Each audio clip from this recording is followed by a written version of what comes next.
Welcome to my YouTube channel, RC Agri TV. Andito po tayo upang pakita kung paano magsabog ng palay sa putik. Ito po ay base lamang po sa aking pamamaraan, kaya tara, manood at matuto.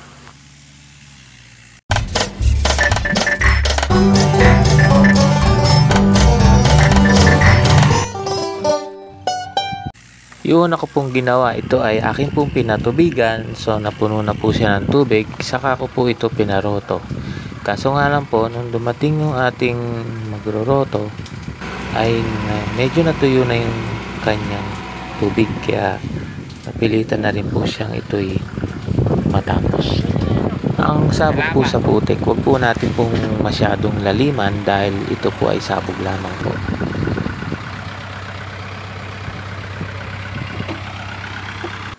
Komo po natuyo na ating bukirin, kailangan ko po magpatubig upang hindi po ito mamakat. Oras na po na ito ay napuno na ng tubig ang buong kalahatan ng kanyang pinitak. So ngayon ang ginamit po natin ay dinamo. Ibig sabihin, kuryente lang po ang nagpapagana. Kaya mas matipid po kasi ito, sa loob lang po ng 24 hours ay kumukonsumo lang po ako ng 200 pesos kaysa po sa makinang diesel ay 24 hours kumukonsumo naman po tayo ng 500 to 800 pesos. Kagandahan po sa dinamo, ang gamit ko lamang po ay DDoS. Ang labas po niya ay parang 3 na rin po At saka 24 hours, dalawang bano, so 2 hektarya ay napapatubigan niya na po ito. Kung mabasa po yung ating pinitak.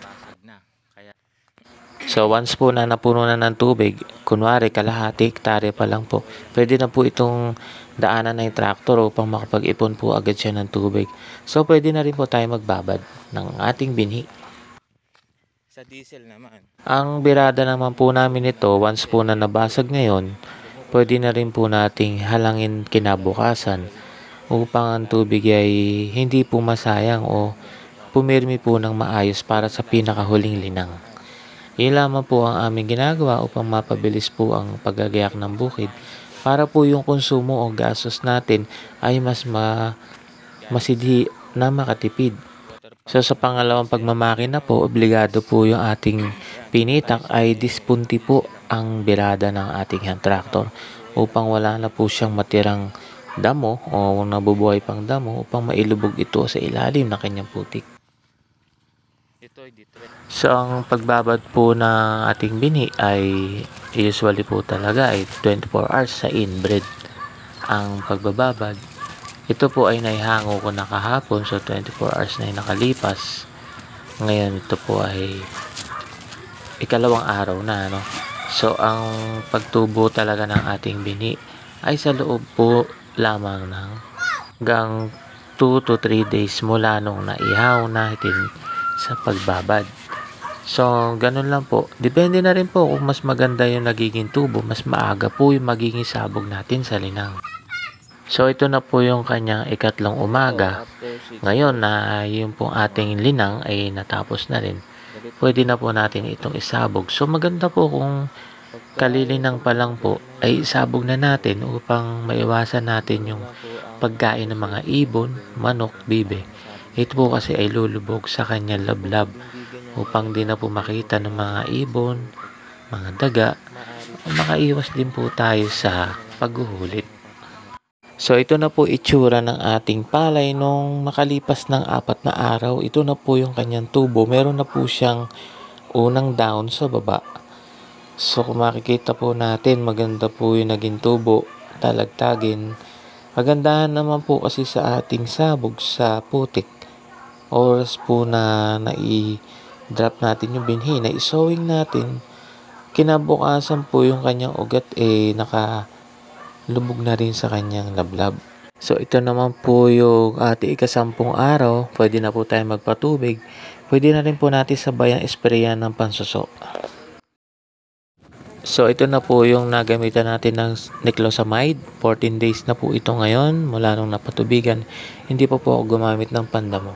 Pong pinataba ay 2 bulto lamang po ng urea at sinamahan ko na rin po ng organic matter na ihahalo natin sa pataba upang maging in balance yung kanyang fertilizer sa palay para yung lupa ay magkaroon po ng lumot o makondisyon po muna natin.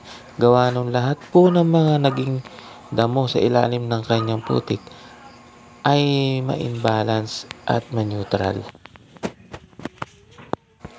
Sa makalipas po ng ating 15 days mula nung pinatabaan, ito po ipapunta ng mahigit isang buwan. So, ang iuulit ko po dito ay 35 days na. Ang gagamitin ko naman po ay sa 1 hektare ay 2 urea at 2 14. Imimix ko lamang po ito. Palay. Ito resulta nung ginamit natin na soil conditioner para dun sa pag-neutral ng pataba at ng mga dayami sa ilalim ng lupa na ito.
Ito naman po yung aking pang top dress sa pinakahuling sabog na.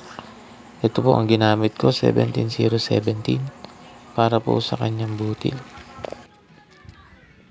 Ito naman po yung ating itsura sa 75 days. Ang ating pong binhi ay ma-average naman po ng 116 days ang kanyang edad bago mag-ani. Mga ka-agri, ito na po yung ating 90 days na palay. Malagatas na po. At maganda naman po ang naging resulta mula nung umpisa hanggang ngayon bago maglaman. So mga ka-agri, ito na po ang pinakahuli nating tagpo, ang pag-aani ng ating palay. Ang update po sa presyo na itong tag-araw ngayon ay 23 na lamang po ang isang kilo. Bumaba po siya ng 4 pesos. Dati po ay 27 pesos. So hanggang dito na lang po muli mga ka-agri. Sa susunod po natin video, pagkita-kita po muli tayo. Salamat po sa inyong pagsubaybay, pag-subscribe, pag-share, pag-like. Salamat po.